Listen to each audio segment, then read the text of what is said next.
Good afternoon, boys and girls. Welcome to today's chess lesson with me, Coach Matt. Thanks very much, guys, for being on time. Sorry for the slight delay there. I just had to get everything in order.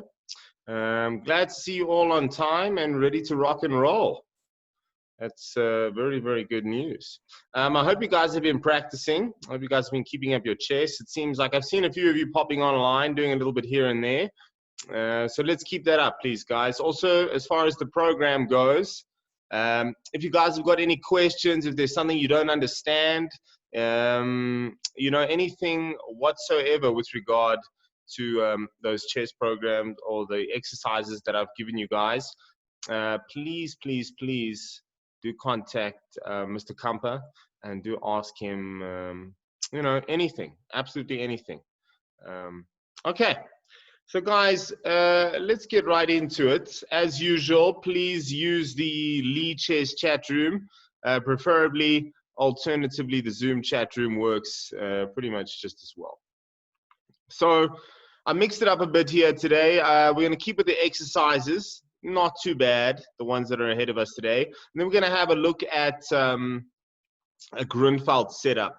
Grunfeld is a type of opening against 1d4. So queen's pawn opening where white plays d4 on move 1. We're going to look at a bit of a Grunfeld setup as an alternative. So slowly but surely I'm introducing new systems and new opening ideas to you guys, and I figured that today was a good opportunity to do that. So let's get right into it. It's white to play here. Let's try and cruise through these exercises if possible. Of course, you need to put in a bit of thought and make sure that you don't want to get these ones wrong. Gabriel's on the ball. Quick. Let's see who else has got something to say. Keanu, thank you guys. Remember, small letters for the squares. Let's see who else has got something to say. It seems like our participation is a little bit better today. Guys, please, if you speak to your, your peers, tell them about chess. I know we normally have, I don't know, let's say 50 people that come to our chess classes, but online we're looking at about 10, and it doesn't quite, it doesn't correlate for me, so I don't really understand. I think maybe people are unable and they rather watch the video. I'm not sure, but please, if you speak to your peers about the chess, encourage them to participate in our lessons. So we've got d5 and d5 fork. Anybody else got something to add? Got some d5. I might be tempted to come over here and go for the mate. I'll be very honest with you guys. Very excited about the idea of queen h5. I'm not suggesting that it's the correct move, but these are definitely the types of things you need to be looking at. Of course, all possible checks, all possible takes, that's pretty much standard practice. Hey? We know that, something that we've addressed many times before. You've got to be on the lookout for these.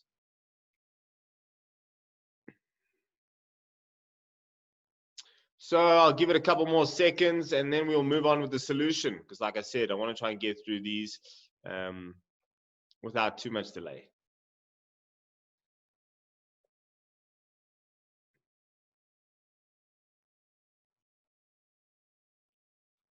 Okay, everything is cool.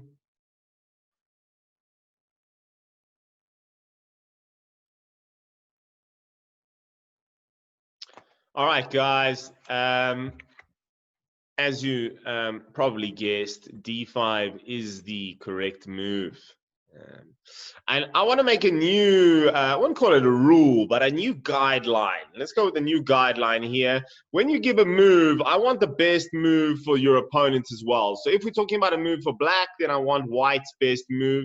And then preferably the best response after that as well. So in this case, you'd say d5. After d5, you'd probably say the next best move for black is knight takes d5, and then you'd probably say knight takes d5 for white. And then that way, it looks like white's winning a piece. It's not a fork, by the way. If the pawn was attacking something on c6, that would be an example of a fork. I don't think it really matters. That's why I actually like to use the term double attack, because the term double attack covers a broader spectrum. So there's like for all forks are a type of double attack, but not all double attacks are forks. I don't know, that might be a bit confusing. But just understand that the double attack covers a broader spectrum. And any form of double attack where you're attacking two things at the same time that leads to the winning of material. And that's pretty much easy. And I think that's what you guys saw. You guys saw I'm attacking two things at once. I'm going to win some material. I'm winning some points. Woohoo! Winning formula. Quite happy with that. So if black chooses to move the queen anywhere, really, that's just a free knight. And that's why, obviously, we have to put ourselves in our opponent's shoes and say, well, listen, if I were playing black, how would I make the most out of this situation? Remember, that's what playing the best move is. You're making the best out of all situations. Sometimes the situations are terrible, and you've just got to try and do the best that you can under those circumstances. So that also teaches us some valuable lessons in life as well. You know, sometimes you're in a tough spot and you've just got to do the best that you can with the situation that you have. So 95, then queen moves and knight f6. All right, so this is d5, and yeah, so Gabriel's saying knight d5, queen moves. Perhaps the queen would have to move knight d5, which I like. I saw this, but I thought, wow, that's pretty gutsy for black. It looks very, very dangerous. Big, big threats coming around the king. I think there's this.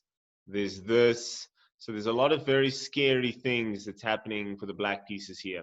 So if the queen does tuck back, you can't go queen here. There's knight b6. It's all looking a little bit tough for the black pieces at this stage. Okay, welcome to those who've just joined. All right, let's move on. That's pretty much that. Oh, I wanted to touch on my queen h5 move, which I hope you guys analyzed.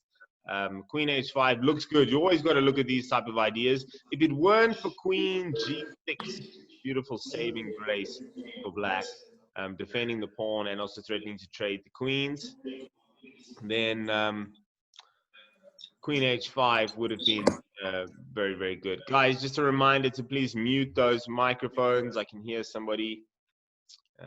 Thanks very much. Okay.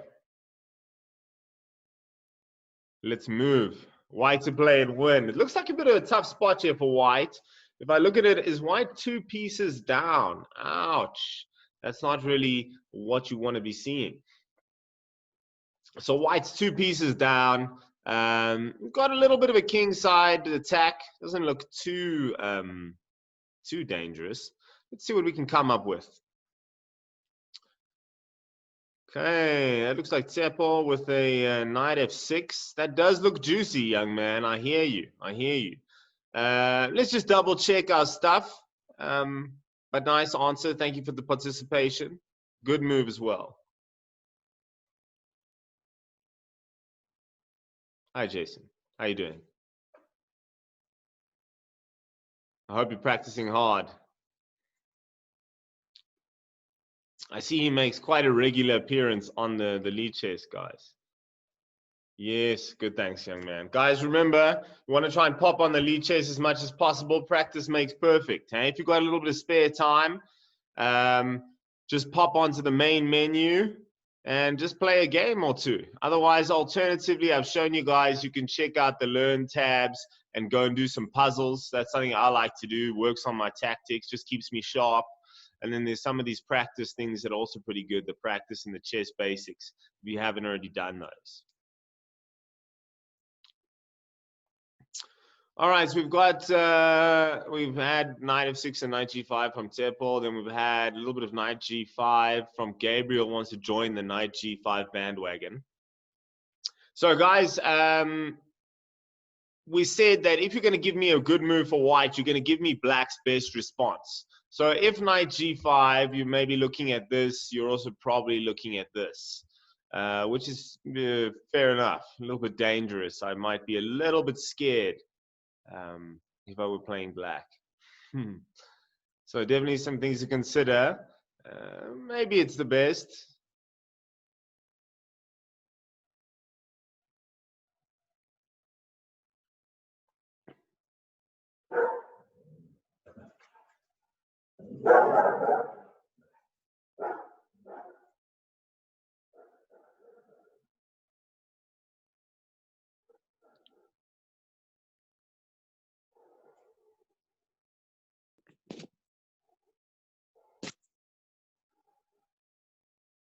Okay, loving the solutions, guys. Some good input from everybody. I'm quite happy.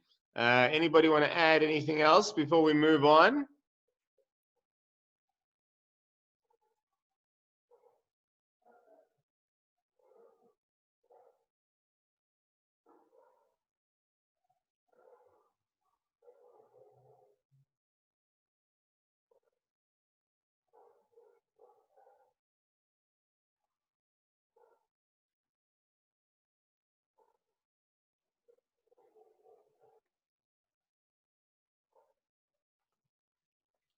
Okay, so let's get into it. I think the first question we need to ask ourselves is, yes, it does seem like black can defend a number of these attacks. Let's start with knight g5. That seems to be the most common feature. So knight g5, I think it should be obvious what's happening here. This little queen looks like it's going down. So if you're going to sacrifice this queen, there has to be mate here. Is there mate here? Doesn't look like it. Okay, so I think that's a big issue that we have. No mate, that's a problem. Okay, no mate, that's a large concern. We just can't go down that path.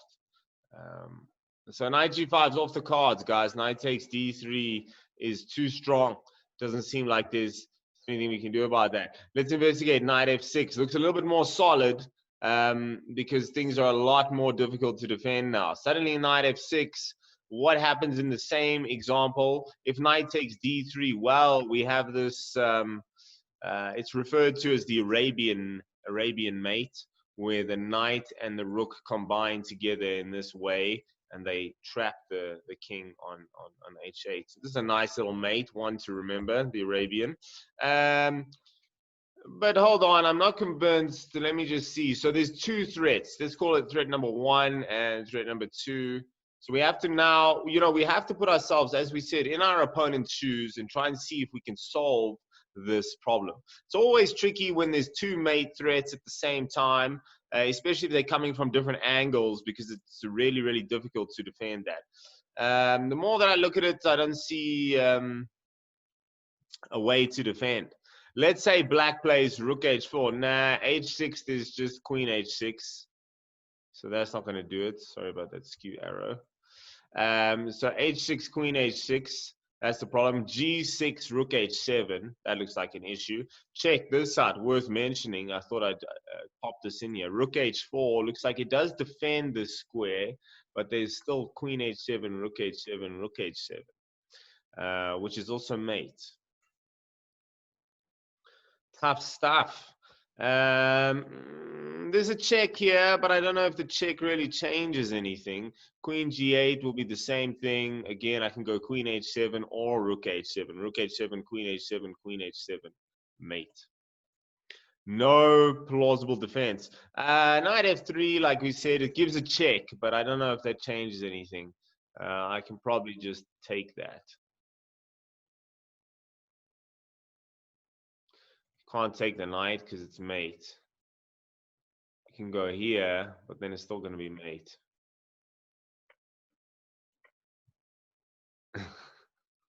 Quite a cute little problem, actually, the more we analyze it. Good participation, guys. I like what I'm seeing. Very nice. Let's move on. So just by the way, I don't know what that was. Please don't do that again, whoever did that. Thank you. Pretty strange, though. Maybe send me a message and tell me how you did that.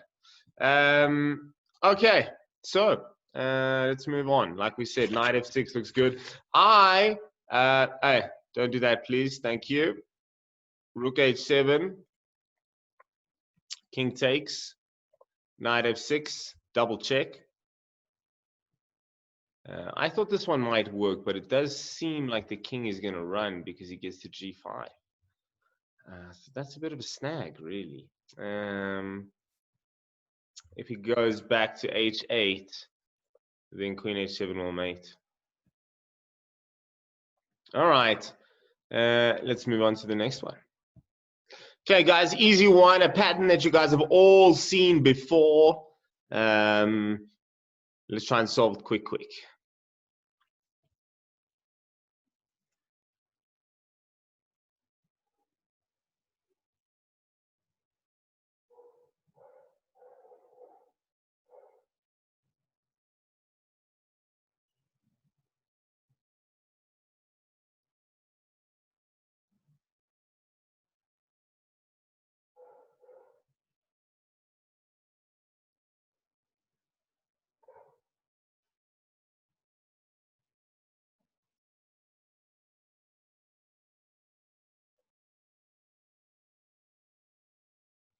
So why to play and win, guys? What have you got?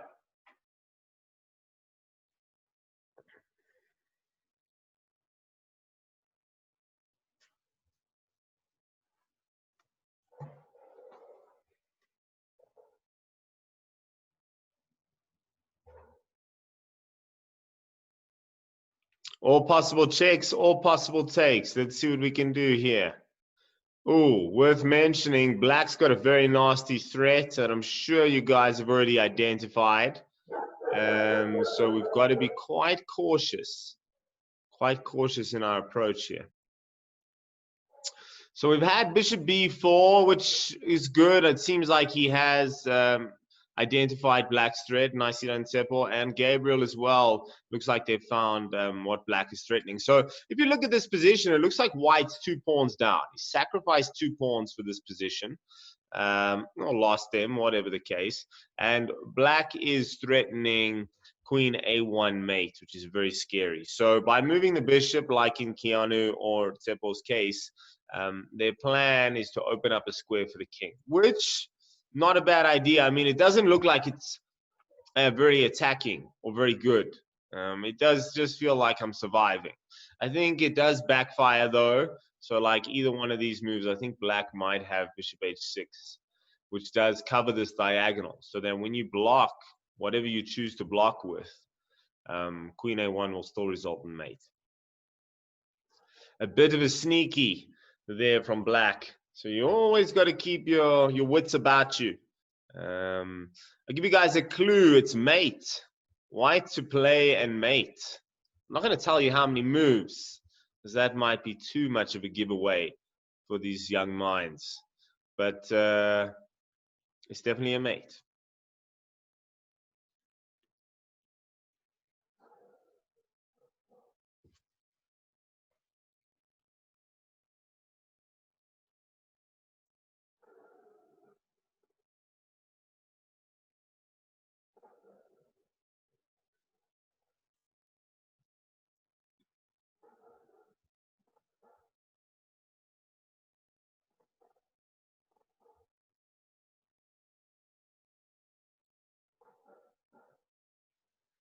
Bishop g5. That's a strange choice. Throwing some bait, are we? We're just throwing a bit of bait out there. Like, look, just take my bishop for free. Just a bishop that you just want to take for free. Okay, look, whenever I'm giving bait, I try to put the bait as far out there as possible. Yes, thank you, Keanu. Queen d8 being the threat, but it does feel like there's a couple ways that black could prevent this. First one that pops, ooh. I was going to say knight a6, but then I realized queen d7 is mate. Actually quite challenging to stop this. Maybe black has to play something like queen d5, which is never something you want to do, to put your queen on the same file as a rook. Always a little bit questionable, but I don't think that there's really any way that white could punish black for this move. Maybe queen a5 also might do the job. So something like queen a1 check, king d2, then queen a5 check. Get that moving for free, basically, and then defend this square. You guys are on the right track, but I think we're just missing a move. If they want to check you, then they can do a move and then go to e1. See, the thing is, so bishop f4, basically the same thing from Gabriel. So the check, the d2, the check. I think this check is a good inclusion because now they do solve this. You can't go to e1, but maybe you can go to e2 or alternatively c1. Let's go to e2 here. And then, but you see, I'm not really threatening anything. These squares are not tied up. The knight holds d7 and the queen holds d8. So it doesn't feel like we've really got any threats. Maybe black will play e6 or bishop g7, preparing a castle. Seems like he's going to survive this one, guys. Good call. Bishop b8, rook b8, and queen d7 mate. That's nice. That's nice. Bishop takes rook. Bishop takes knight, and then queen d7. But it still doesn't solve this problem. Bishop g7. Yes, yes, yes. Nice. I thought you might have meant that. Bishop g7. Now we have this. But you guys have been creative here. I like this. Does look like he's. And when you guys see the solution, you're gonna be like, should have looked at that one. King f8. It looks like black's just surviving. Just. But nice solutions guide, good participation. So we've always, like I said, you had the right idea, but you've got to mix it up. You've got to try the different move orders. And queen d8. We did a bit of double checks over the course of the last few weeks, double checks and discovered checks. Always got to have a look at those. So the king has to take, no choice. Bishop a5, double check. What do we remember about double check? Oh yeah, the king has to move when it's a double check. It's the most important thing. So now he can either go to e8 or c8. It doesn't make a difference which one he chooses. He gets mated on d8. Sneaky, sneaky. All possible checks, all possible takes. So this check needed to be investigated. And of course, when you guys see an opportunity for double check, please just try and analyze that variation thoroughly, because very often the double check does yield you some good ideas or some good material or checkmates, things like that. Keep an eye out for those. Okie dokie. And then this one is a bit of a trickster. Here. All right, so I think this is probably the toughest of the lot. Let's see whose brains are still switched on and who can help us figure this one out. So what have we got here? It looks like a winning position for black. This pawn alone sort of shows that black's comfortable. Obviously very close to the promotion square. He's a couple pawns up, but white does have an incredibly scary line of attack. So if it were white to play here, bishop takes c7, I think the tables are instantly turned. Black is going to have a very difficult time defending all the threats. Then suddenly this king is in huge trouble. So that is a key factor, guys. We need to defend against the possibilities of bishop takes c7. Let's see what you guys can come up with.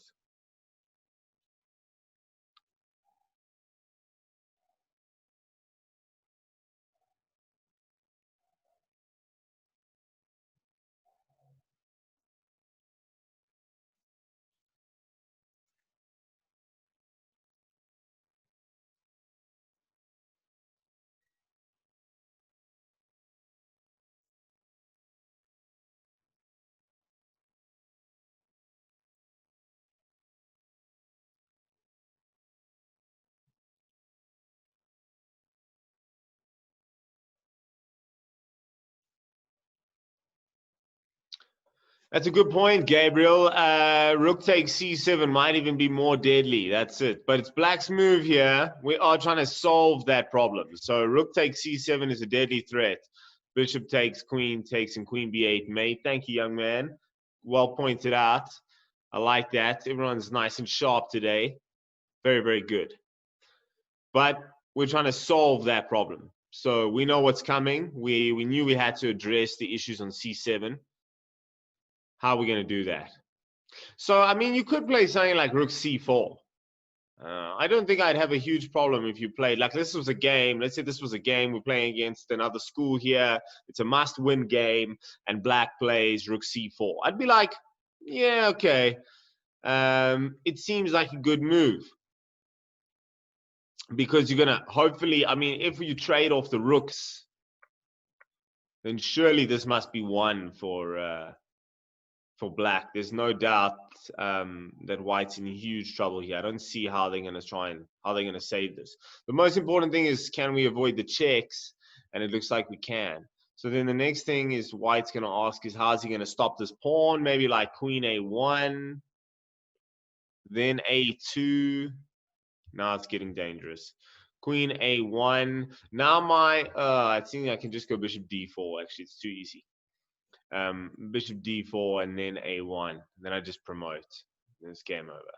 But I was just like, as a word of advice here, I was thinking about queen b3 and then queen b1, trying to remove this opponent queen. I mean, we all know when you're ahead, you want to trade off pieces, but sometimes you have to force the issue. You know, if you ask them, hey, you want to trade, then of course they move away. They don't want to trade. They know, just the same as you know you want to trade when you're ahead, they know they don't want to trade when they're behind. That's pretty much how it goes. So rook c4, of course, probably in white's best interests to move the rook away and see if he can do anything else. I see Tsepo has come up with queen takes g6, which actually I'm assuming is queen takes g3, which is as solid as a rock move. It's a beauty right there.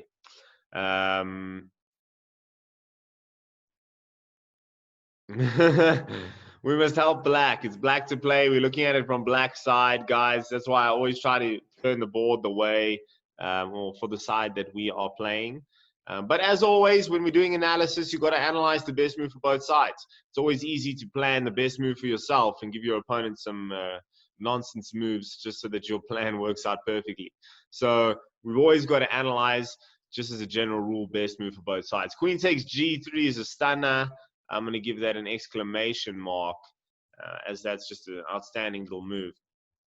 So it resolves our issue on c7 straight away. And the key move here is basically I'm just won a bishop. That's what happened. I just took a piece for free. The move that you had to see was rook d8, discovered check. So again, whenever you're looking at discovered checks, you're like, where can I move this rook where I can do some damage? Where can I move this rook where I can do some damage? Of course, I would have investigated the double check first, because as we know, double checks are very potent, cause a lot of problems. The king would have to go to g1. Bishop g1 is close. It's one of those close but no cigar.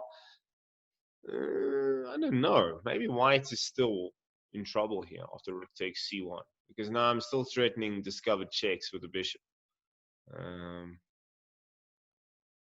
It's pretty interesting, actually, because the main thing is there's no checks with the queen. And of course, you need to stay off the dark squares. So white queen will just live on the light squares here just to avoid the bishop that's going to be flying down here with the check at the same time.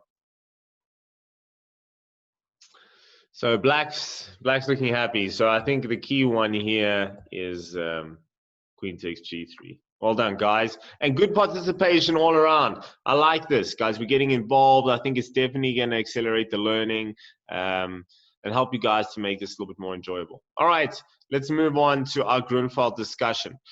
All right, so what is the Grunfeld? It goes against some of the things that I've previously shown you, so it's a little bit different. Just remember, whenever I teach you new openings, I'm not suggesting that you must play this opening. I'm not telling you that it's better than the last opening I showed you. I'm merely just giving you our guys options. So we know that, or I've taught you guys that all openings follow the same principles. So whether you're playing the Grunfeld, the King's Indian, the Sicilian, the French, whatever system you might be playing, you still base that system on the normal opening principles, which is pawns in the center, develop your pieces, and castle your king. After that, we choose to attack, and you choose to attack through the center generally. So we'll see now what we're talking about.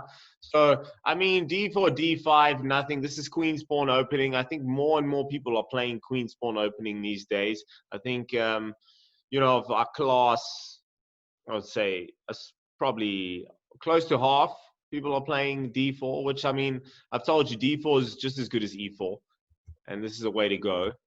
So now the main thing that makes this a bit different is that we fianchetto the bishop, which is not something that we've discussed previously. I've also recommended to you guys like a Nimza Indian structure here, where you just go e6, bishop e7, b6, and bishop b7, which is a pretty good structure as well. In this case, we're going to mix it up a bit, and we're going to talk about g6, bishop g7.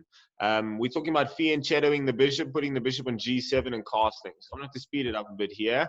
So we go bishop g7 with castle. Pretty normal stuff. I think what makes it significant here for the Grunfeld structure is this next move, which is c5. And at first glance, you're like, but wait a second, isn't he just losing this pawn? And he is. You can, I think most people would play c3 against you here. But if they did choose to take this pawn, firstly, they do open up this diagonal, as you can see with the highlighted arrow. And then we do have some easy way to just win the c5 pawn back. So that's the point. As long as I know I'm getting the pawn back, I'm quite happy. I'll just go knight c5, put some pressure here. If b4, I feel like white is asking for trouble. I think, okay, I opted for a5 in the analysis, but knight e4 also looks tremendously dangerous. We can just see how a5 is quite good, always a good way to loosen this pawn. If you're going to take this, then I will probably take this one first, and then the a5 pawn is going to drop. Just for interest's sake here, if a3, then pawn takes, and you can see that white is unable to take back because of the rook file. So he ends up dropping the pawn anyway. This is what you call getting the pawn back with interest. So it's like I get the pawn back, but I get more advantage, and I probably end up going on to win a pawn in some cases. So if white just chooses to defend the pawn, then this is the way you set up. So you just go now b6, bishop b7, and knight d7. So we're actually almost doing a double fianchetto here. I chose e4 because I think it's a competitive way to try and fight. White wants to see a bishop get here quickly. But obviously black is smart. He's not going to allow that to happen. Like knight takes knight here, would probably lose instantly because bishop takes, and then the rook is hanging. But just bishop b7 first, cover your bases. And then we've got a sort of decent position. This would be played very well from both sides. Both sides have played very nicely here. Then, just to show you the other variation quickly, this is d4, d5, knight f3, or knight f3, knight f6 rather. Bishop f4, so white plays more of a London structure, something that I have also spoken to you guys about before. Again, g6, bishop g7, and castles. And again, we opt for a similar idea, c5, trying to open up this h8, a1 diagonal, and then we just develop our pieces accordingly. Here we look at the knight e4 option, where I'm looking at bishop b2 and knight takes c5 at the same time. That looks like a big mistake from white, and now he's just going to drop the rook there. Guys, I'd like very much for you guys to play through this opening analysis on your own time. Maybe try it out, check it out, see if you like it, and then you guys have got a new opening in the arsenal as black against d4. It's quite a good one, and it's been tried and tested over many years.